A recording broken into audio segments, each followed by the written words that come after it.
How to know if someone is in another call in Messenger. So if you want to know if someone is in another call in Messenger, then firstly, you need to go ahead and open up your Messenger application on your device and make sure that you're signed in.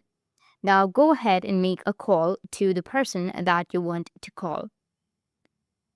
And if it is showing calling, and then in a while, if it appears as the person is in another call, then it simply means that the person that you are trying to call is in another call.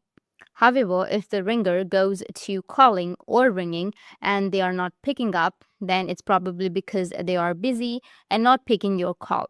Nevertheless, if the person that you are trying to call is in a call with someone else, then you will receive the notification that this person is in another call.